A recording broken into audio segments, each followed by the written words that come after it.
Hello everyone, welcome back to my channel. ఈరోజు వీడియోలో ప్రెగ్నెన్సీలో డయాబెటీస్ రావడానికి గల ముఖ్య కారణాలు ఏంటో మనం ఈరోజు ఈ వీడియోలో మాట్లాడుకుందాం. సో ఫస్ట్ టైం నా ఛానల్ చూస్తున్నట్లయితే please subscribe to my channel for more videos. ప్రెగ్నెన్సీలో వచ్చే డయాబెటీస్ని మనం జెస్టేషనల్ డయాబెటీస్ అని పిలుస్తాము.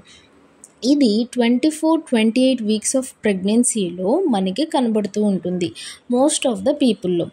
ఇది రావడానికి ముఖ్యంగా కొన్ని కారణాలు ఉంటాయి. ఆ కారణాలు ఏంటో ఇప్పుడు చూద్దాం. ఫస్ట్ వచ్చేసి ఓవర్ వెయిట్. మదర్ అనేది ఓవర్ వెయిట్గా ఉన్నా లేదా ఒబేస్ పేషెంట్ అయినా కూడా జెస్టేషనల్ డయాబెటీస్ వచ్చే ఛాన్సెస్ చాలా ఎక్కువగా ఉంటుంది.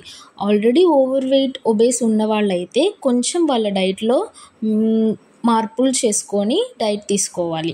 నెక్స్ట్ వచ్చేసి ప్రీవియస్గా మదర్ కనుక పీసీఓడి ప్రాబ్లంతో బాధపడి ఉంటే ఇప్పుడు కన్సీవ్ అయ్యి ప్రెగ్నెన్సీలో జెస్టేషనల్ డయాబెటీస్ వచ్చే ఛాన్సెస్ చాలా ఎక్కువగా ఉంటుంది. సో ప్రీవియస్గా పీసీఓడి ఉన్న వాళ్ళు కూడా కొంచెం జాగ్రత్తగా ఉండాలి.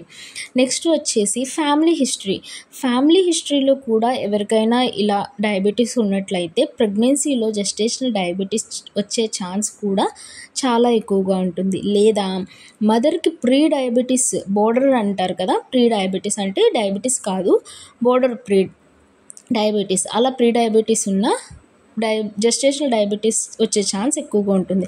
అండ్ లేట్గా 35 years తర్వాత ప్రెగ్నెన్సీ ప్లాన్ చేసుకుంటే కూడా అప్పుడు కూడా జెస్టేషనల్ డయాబెటీస్ వచ్చే ఛాన్సెస్ ఉంటుందన్నమాట. ఇవి అన్నమాట రీజన్స్.